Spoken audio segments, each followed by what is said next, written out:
All right, let's talk about something we're all in almost all the time, buildings.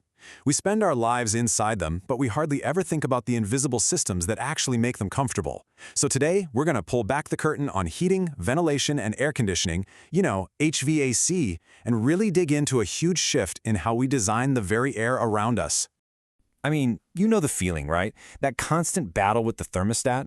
Well, that discomfort, that feeling of being too hot or too cold, it's often a sign of a really outdated design philosophy, one that basically treats our buildings like these sealed boxes that are at war with the weather outside.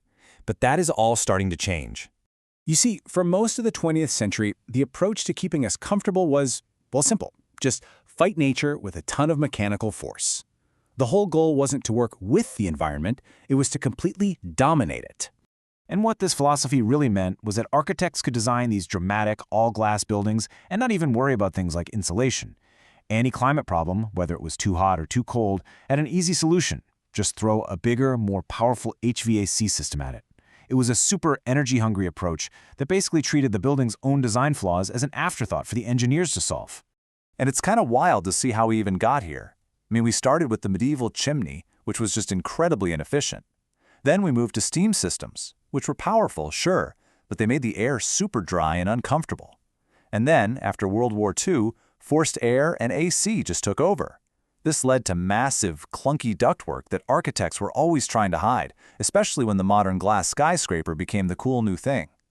But yeah, that whole era of brute force comfort, it just couldn't last. Soaring energy costs and, a growing awareness of our environmental responsibilities forced a huge rethink. And this led us into the era of high-performance, deep green, and even net-zero energy buildings. This entire shift was pretty much driven by one, frankly staggering number, 41%. That's how much of all the primary energy in the US gets eaten up by our buildings. That's a massive, massive figure. It just makes it crystal clear why changing our approach isn't just a nice idea for our comfort, it's an absolute necessity for the planet. And this new philosophy, it is perfectly captured by the architect David Lee Smith right here. The idea is that instead of using machines to fix a badly designed building, the building itself should be doing most of the work. Your HVAC system becomes the helper, not the hero.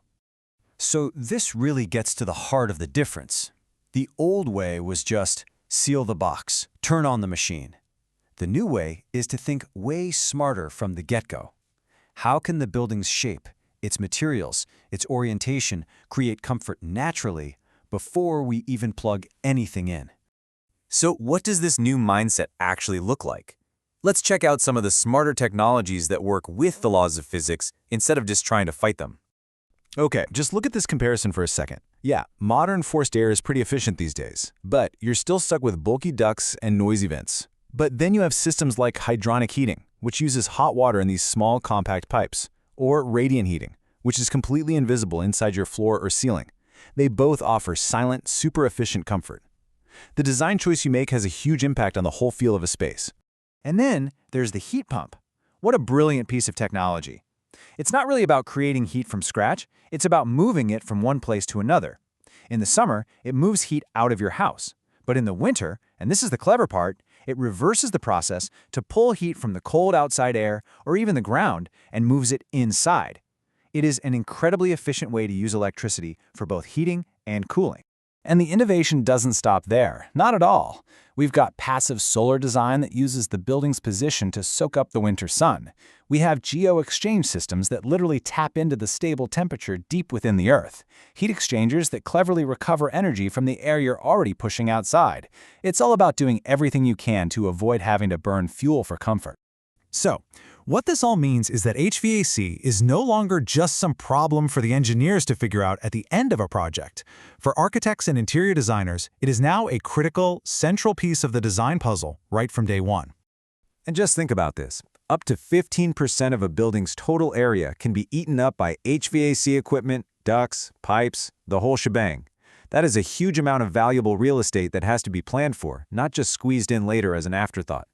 And those early decisions have real-world consequences for how a space looks and feels. Ductwork lowers your ceiling height. Vents and radiators dictate where you can put your furniture. Noisy equipment totally affects the acoustics. Heck, even the location of a single little thermostat can ruin a beautiful wall. It is all connected. Okay, so why does all this high-level talk about building philosophy actually matter to you in your day-to-day life? Well, the benefits are very, very real and super personal. Simply put, a well-designed building just feels better. You get more stable, even temperatures without any annoying drafts. You get lower energy bills because the building isn't just wasting power left and right. You get quieter spaces without the constant humming and roaring of old equipment. And finally, you get cleaner, more beautiful rooms without ugly grills and units cluttering up the walls and ceilings. So I'll leave you with this thought. The next time you walk into a room and you feel perfectly comfortable, just stop for a second. Look around, listen. Is that comfort the result of some loud machine fighting a losing battle with the outside world? Or is it the quiet, invisible result of a building that was designed intelligently from the very start?